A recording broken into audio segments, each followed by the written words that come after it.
Teori kultivasi sering digunakan untuk menganalisis berbagai bentuk praktik komunikasi, terutama komunikasi massa khususnya televisi atau yang kita kenal dengan cultivation analysis.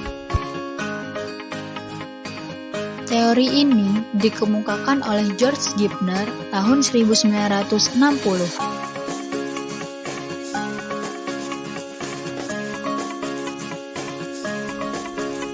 Teori kultivasi pada dasarnya menyatakan bahwa para penonton berat atau heavy viewers televisi membangun keyakinan yang berlebihan bahwa dunia itu sangat menakutkan.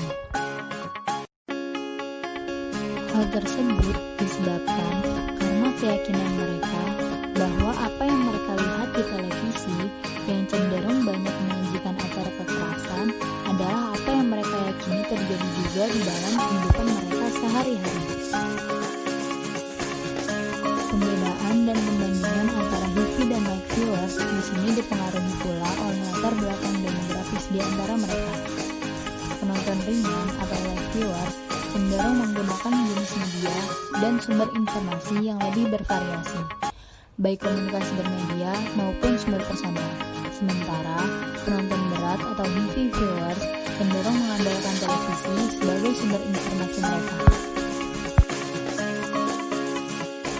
Asumsi ini menyatakan kelompok penonton yang termasuk kategori berat umumnya memiliki akses dan kepemilikan media yang lebih terbatas. Karena itu, mereka mengandalkan televisi sebagai sumber informasi dan hiburan mereka. Karena keterpakuan pada satu media ini membuat keragaman dan alternatif informasi yang mereka miliki menjadi terbatas. Itulah sebabnya, kemudian mereka membentuk gambaran tentang dunia dalam pikirannya sebagaimana yang digambarkan oleh televisi. Semakin sering kita menonton suatu program televisi, kita akan semakin terpengaruh oleh program itu. Jika kita menonton acara seperti Polisi 86 di televisi swasta Indonesia, akan terlihat beberapa perilaku kejahatan yang dilakukan masyarakat. Dalam acara itu, diketengahkan tidak sedikit kejahatan yang bisa diungkap.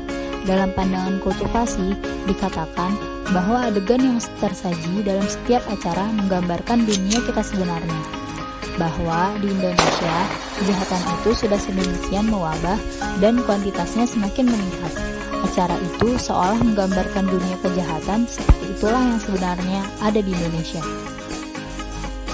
Contoh lainnya seperti semakin sering kita menonton suatu sinetron, kita akan semakin beranggapan bahwa sinetron itu adalah suatu realitas.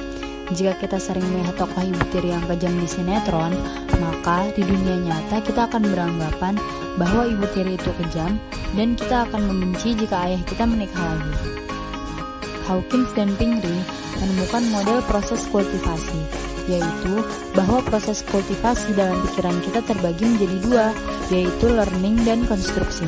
Apa yang dilihat oleh audiens kemudian akan melalui tahap belajar dan diikuti tahap mengkonstruksi dalam pikiran audiens tersebut.